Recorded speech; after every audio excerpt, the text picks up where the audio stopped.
تو میں نے کہا کہ کیا یہ تھکتے نہیں ہیں؟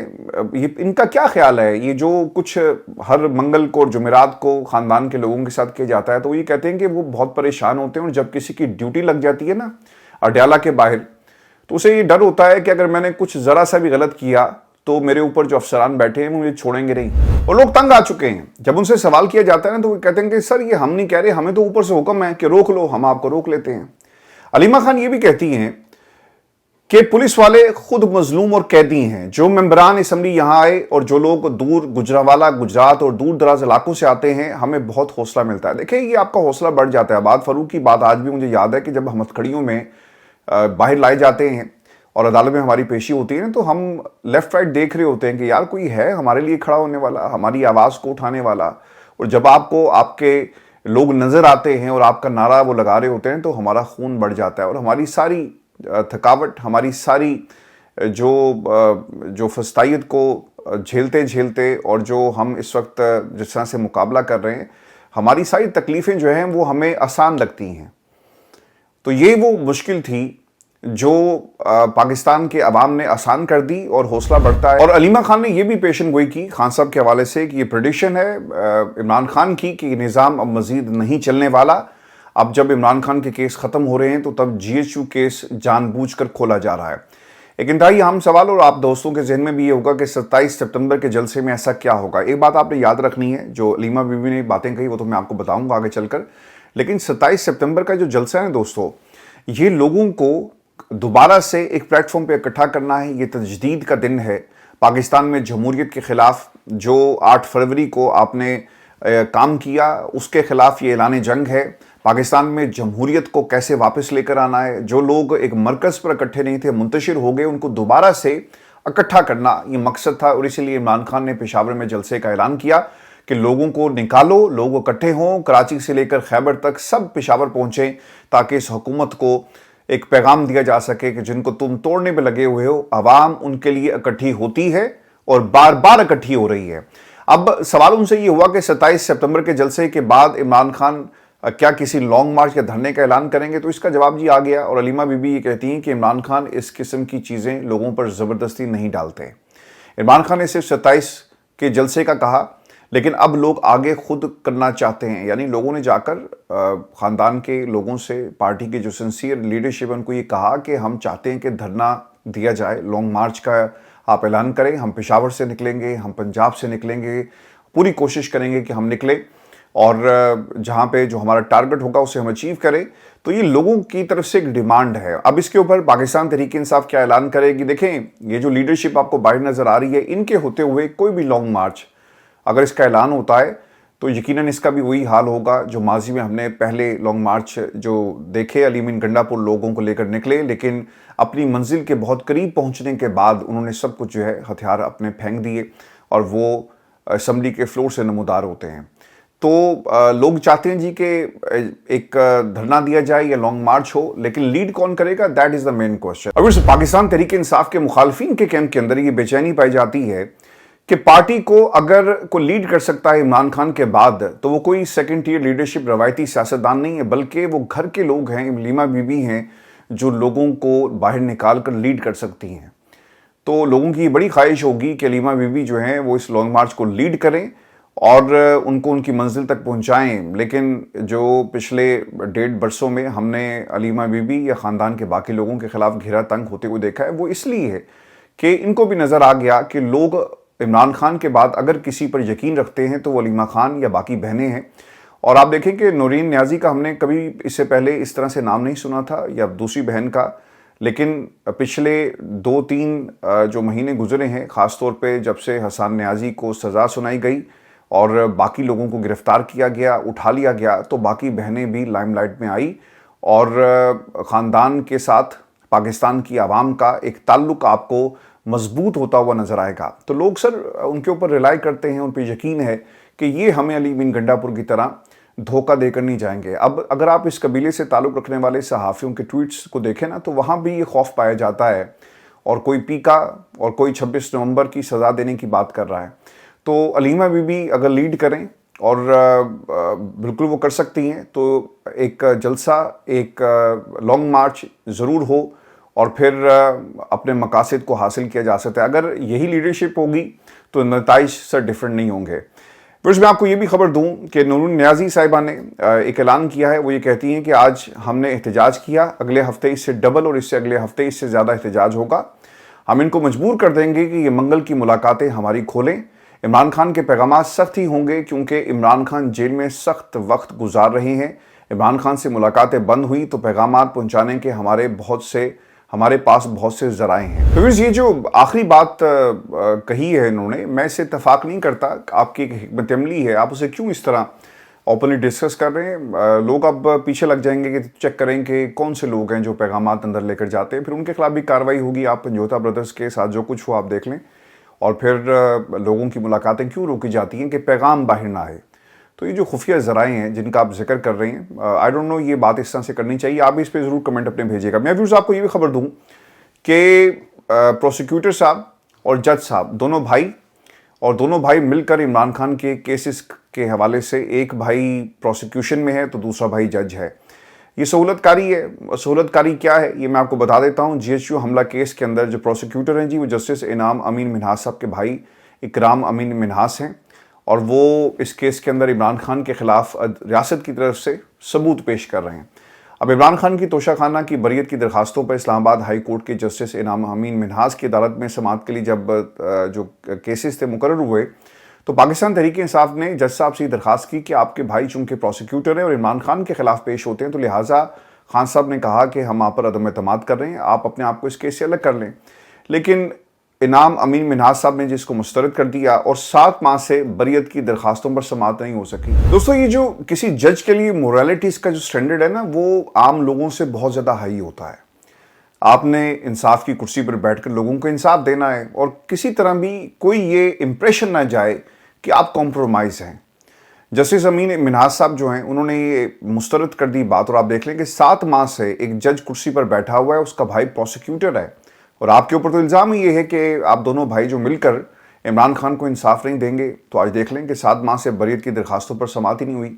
تو پاکستان میں سر یہ جو ہینڈ پک ججز ہیں وہ کیا کر رہے ہیں, وہ ایک ایک کیس عمران خان کا اسٹیبلشمنٹ کے کہنے پر اسے اس طرح ہینڈل کرتے ہیں. تو یہ ایک طرح سے سہولت کاری پاکستان میں اس خاندان کی طرف سے ہو رہی ہے. میں آپ کو ویورز یہ خبر بھی دے دوں کہ آج فلک جاوید کو اسلام آباد سے جی گرفتار کیا ہے. بتایا جاتا ہے کہ وہ پشاور جلسے میں شرکت کے لیے جا رہی تھی, جب ایک گاڑی میں جو سرکاری گاڑی جس کے بارے میں کہا جا رہا ہے, کلیم کیا جا رہا ہے, انہیں گرفتار کیا گیا اور پھر نامعلوم مقام پر منتقل کر دیا گیا ہے. اب یہ بھی بتایا جاتا ہے کہ ان کے اوپر پیکا قوانین لاگو ہوں گے. ریاست کے خلاف جو سوشل میڈیا اکاؤنٹس ہے انہوں نے استعمال کیے, زہر ریاست کے خلاف اور اداروں کے خلاف وہ اگلتی رہی, اور اس پر رپورٹ اس وقت یہی ہو رہا ہے. پھر کچھ لوگوں نے یہاں بھی دعویٰ کیا, اور میں امریکہ سے کچھ لوگوں کے کلپس دیکھ رہا تھا سوشل میڈیا کے اوپر, وہ یہ دعویٰ کرتے ہیں کہ وہ راجاؤں کے ڈیرے سے پکڑی گئی یا گرفتار ہوا. اب دیکھیں آپ سیاست کریں,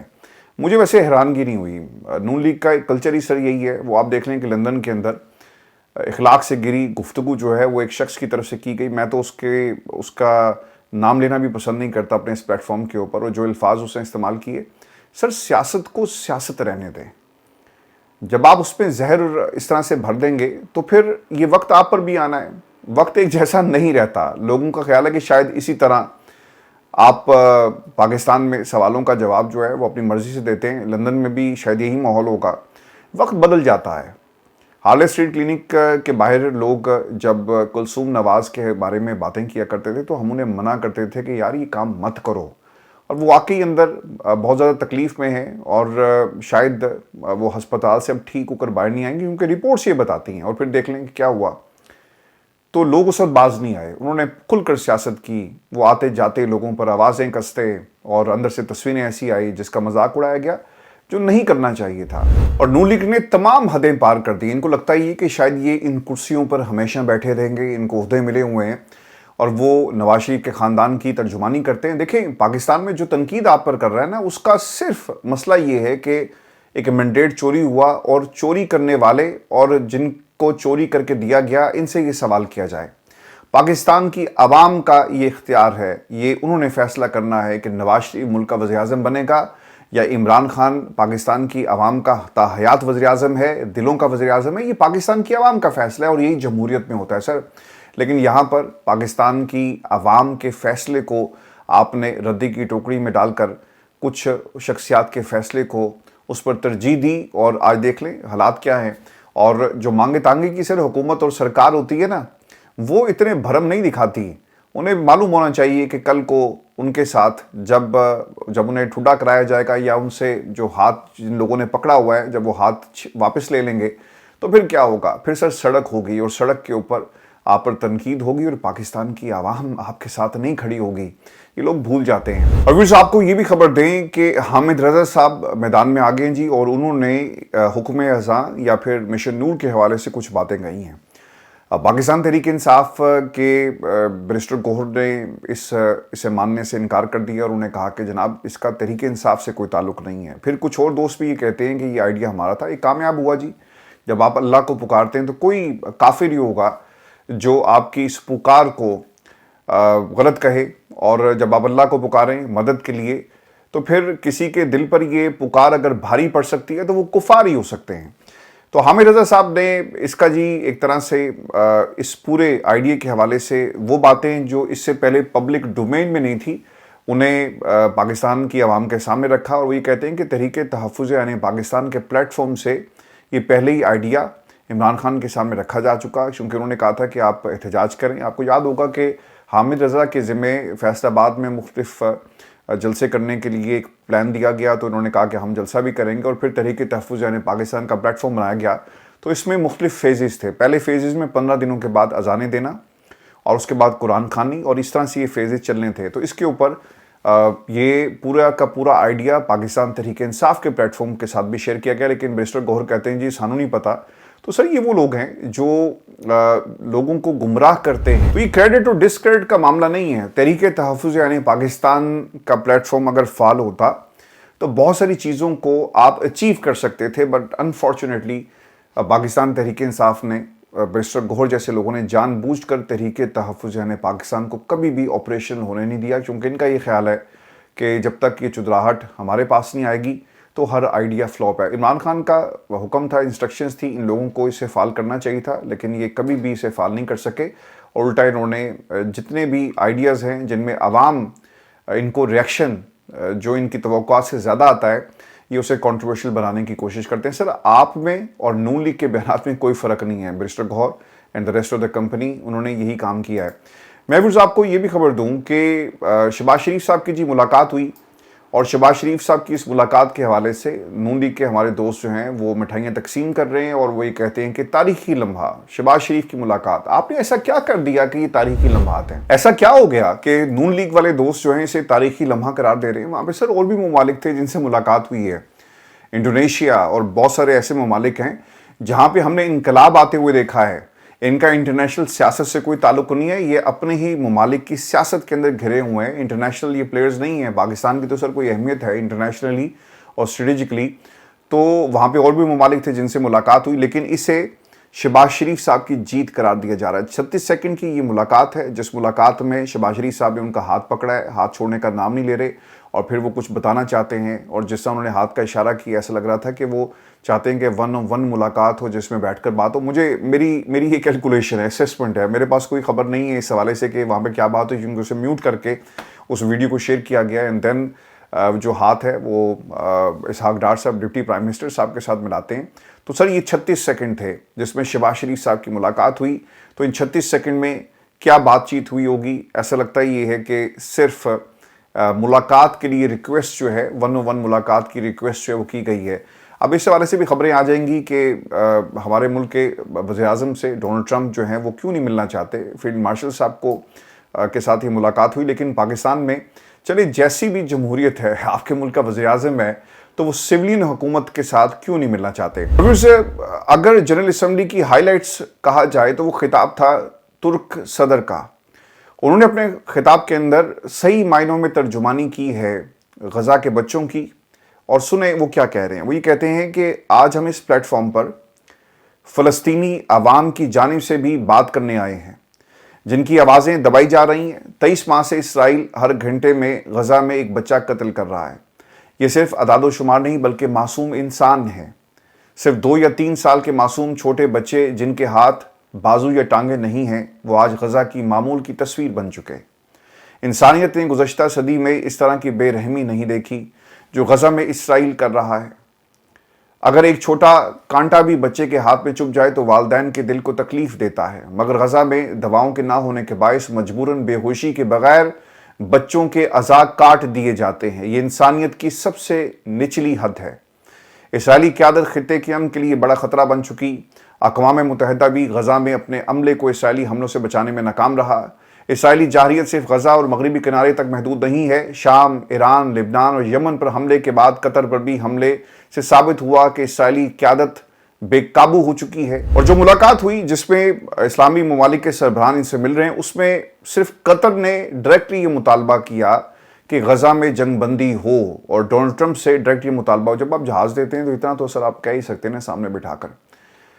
پاکستان نے کیا مطالبہ کیا وہ ویڈیوز نہیں آئی، وہ بھی آ جائیں گے تو انشاءاللہ اسے بھی رپورٹ کریں گے کہ پاکستان کا کیا مطالبہ تھا. اور یہ جو ملاقاتیں ہوئی ہیں اس میں پاکستان کا ڈونلڈ ٹرمپ سے براہ راست غزہ کی جنگ بندی کے حوالے سے کیا ڈیمانڈ ہے، یہ ابھی تک رپورٹ نہیں ہوا. ہم صرف جنگ بندی کے حوالے سے اسٹیٹمنٹ سن رہے ہیں، تقریروں میں بات ہو رہی ہے، لیکن ڈائریکٹ وہ امریکہ جس کو ہم نے نوبل انعام کے لیے نامزد کر دیا پاکستان اور بھارت کی جنگ ختم کروانے کے حوالے سے، وہ امریکہ اور وہ ڈونلڈ ٹرمپ غزہ میں جنگ بندی کروانے میں ابھی تک کیوں ناکام رہا ہے. پوری دنیا کہتی ہے کہ ہم فلسطین کو تسلیم کرتے ہیں. ڈونلڈ ٹرمپ کہتا ہے کہ یہ کسی طرح بھی قابل قبول نہیں ہے اور یہ تم لوگوں کی بہت بڑی غلطی ہے اور وقت یہ ثابت کرے گا. آج کی تقریر ڈونلڈ ٹرمپ کی اس نے مایوس کیا ہے دنیا بھر کے مسلمانوں کو، اور وہ لوگ جو ویسٹ سے جن کا تعلق ہے اور وہ فلسطین کو بطور ریاست آج قبول کر رہے ہیں. آج ویسٹ نے بھی قبول کر لیا لیکن ڈونلڈ ٹرمپ قبول کرنے کے لیے تیار نہیں ہے. ان کی تقریر کے اندر میں، میرا، ہمارا اور پچھلی حکومت نے کیا کر دیا، اس سے زیادہ آپ کو کچھ نہیں ملے گا. وہ کمپیریزن کرتے رہے امریکہ کا، اور میئر لندن سے وہ ملنا نہیں چاہتے تھے، اور انہوں نے شرعی نظام کے حوالے سے بھی باتیں کہی. ان کی تقریر کے اندر مسلمانوں کے لیے سر کچھ بھی نہیں تھا. آپ کو آپ کی سرحدوں کی حفاظت کرنے کا پورا اختیار ہے، لیکن دوسرے ممالک کے اندر جب آپ کو سوٹ کرتا ہے آپ اسلحہ دے کر ان کی سوورینٹی کو پامال کرتے ہیں. دنیا کے مختلف ممالک کی جو سوورینٹی ہے وہ آپ اپنے بموں سے تباہ کرتے ہیں. اس وقت آپ کو خیال نہیں آتا کہ ایک دوسرے کا احترام کرو اور ایک دوسرے کی سوورینٹی کا ہمیں خیال کرنا چاہیے. آج یہ بیان آنا چاہیے تھا کہ غزہ میں جنگ بندی اسرائیل کو کرنی چاہیے، لیکن وہاں پر جو بچے شہید ہو رہے ہیں، یعنی 60-70 ہزار لوگوں کو آپ نے شہید کر دیا، اور ڈونلڈ ٹرمپ کہتا ہے کہ جب تک دوسری طرف سے ہتھیار نہیں پھینکے جائیں گے ہم ان کی سپورٹ کرتے رہیں گے. تو سر مجھے تو لگ ہی رہا ہے مڈ ٹرم الیکشن جو ہے وہ ڈونلڈ ٹرمپ کے لیے کوئی آسان نہیں ہوگا، اور جس طرح سے امریکہ کی اندر اور امریکہ سے باہر جو پالیسیز ہیں وہ ڈونلڈ ٹرمپ کے لیے ایک بہت بڑی مشکل کھڑی کرنے جا رہی ہے. یہ پوری صورتحال جو ہے، میں آپ کو یہ بتا دوں کہ ٹرمپ نے اپنے خطاب میں یہ بھی کہا کہ میں لندن کو دیکھتا ہوں جہاں ایک بہت بڑا میئر ہے، وہ شہر مکمل طور پہ بدل گیا. اب وہ شرعی قانون نافذ کرنا چاہتے ہیں، لیکن آپ ایک مختلف ملک میں ہیں، آپ یہ نہیں کر سکتے. صادق خان کے ترجمان امریکی صدر کے بیان پر انہیں رد عمل دیا. وہ یہ کہتے ہیں کہ ہم ان کے خوفناک اور متعصب بیانات کو کوئی اہمیت دینے کے قابل نہیں سمجھتے. لندن دنیا کا سب سے عظیم شہر ہے جو بڑے امریکی شہروں سے زیادہ محفوظ ہے، اور ہمیں خوشی ہے کہ ریکارڈ تعداد میں امریکی شہری بھی یہاں منتقل ہو رہے ہیں. پاکستان اور بھارت کے درمیان جنگ بندی کروائی، پاک بھارت جنگ سمیت 7 جنگیں رکوائی. یہ ساتوں جنگیں ان ممالک کے قائدین سے بات کر کے رکوائی. ان جنگوں کو رکوانے میں اقوام متحدہ کا ساتھ شامل نہیں تھا. سوچتا ہوں کہ اقوام متحدہ کو بنانے کا مقصد کیا تھا. اقوام متحدہ میں اصلاحات کرنا چاہتا ہوں. جنگ بندی کے موقع پر اقوام متحدہ کہاں تھی؟ دیکھیں، اقوام متحدہ تو کہتی رہی، اقوام متحدہ کی کوئی اپنی فورس تو نہیں ہے، اور اقوام متحدہ کبھی بھی کسی جنگ کو جو کشمیر میں سر آج تک جنگ نہیں رکوا سکے، آپ ان کے وجود کے اوپر سوال اٹھائیں بالکل. اور پھر آپ کو اپنے وجود کے اوپر بھی سوال اٹھانا ہے. جب آپ کو سوٹ کرتا ہے نا، تو آپ افغانستان میں ایک ایئر بیس لینے کے لیے آپ ان کی اب سوورینٹی کو چیلنج کریں گے. یہی آپ نے کہا نا کہ ہم گھس کے بیس جو ہے تم سے چھینیں گے. کیوں بھائی؟ کیا افغانستان کے اندر ایک حکومت چاہے وہ جیسی بھی ہے، کیا یہ ان لوگوں کو حق نہیں کہ وہ اپنے فیصلے خود کر سکیں؟ تو سر یہ جو آپ نے modern form of East India company بنائی ہوئی ہے نا، کہ حملہ کرو، کسی کی بیس پسند آ جائے، کسی کے لوگ پسند آ جائیں، کسی کی مادریات پسند آ جائے، تو آپ ان کی جمہوریت کو بھی، ڈکٹیٹرشپ کو بھی جمہوریت جو ہے وہ قرار دیتے ہیں. تو یہ صرف آپ کو سوٹ کیا کرتا ہے؟ انٹرنیشنل جو ڈونلڈ ٹرمپ جیسے لوگ ہیں وہ اسی طرح پالیسیز اپنی مرتب کرتے ہیں اور ان کو فورس کے ساتھ امپلیمنٹ کرنے کی خواہش رکھتے ہیں۔ میں آپ کو پھر یہ بھی خبر دوں کہ ایران اب ایٹم بم بنائے گا، یہ انہوں نے اعلان کر دیا ہے۔ خبر کے مطابق سپریم لیڈر آیت اللہ خامنائی یہ کہتے ہیں کہ ہمیں جوہری ہتھیاروں کی ضرورت نہیں، نہ ہی جوہری ہتھیار بنانے کا ارادہ ہے، لیکن یورینیم افزودگی کے معاملے پر ایران کسی کے دباؤ میں نہیں آئے گا۔ سنیں یہ انہوں نے کیا کہا کہ خامنائی نے کہا کہ آج ہم یورینیم کی افزودگی میں ایک جدید سطح پر پہنچ چکے ہیں، جبکہ جوہری ہتھیار بنانے کی خواہش ممالک کے خواہاں ممالک یورینیم کو 90% تک افزودہ کرتے ہیں۔ ہم نے اپنی افزودگی کو 60% تک محدود رکھا ہے، چونکہ ہمیں ایسے ہتھیاروں کی ضرورت نہیں اور نہ ہی ہمارا ارادہ جوہری ہتھیاروں کا حصول ہے۔ امریکا کے ساتھ مذاکرات ختم ہو چکے۔ حالیہ صورتحال میں امریکا سے مذاکرات ہمارے مفادات کا تحفظ نہیں کریں گے اور ایران کے لیے نقصان دہ ہوں گے، لیکن اگر کوئی بھی ملک یورینیم انریچمنٹ پر کام کر رہا ہے اور وہ ایک مقررہ حد تک پہنچ جاتا ہے تو اس کا مطلب یہ ہے کہ وہ کسی بھی وقت ایٹم بم بنا سکتا ہے۔ اپنا خیال رکھیں، اجازت دیجیے، اللہ نے کے بعد۔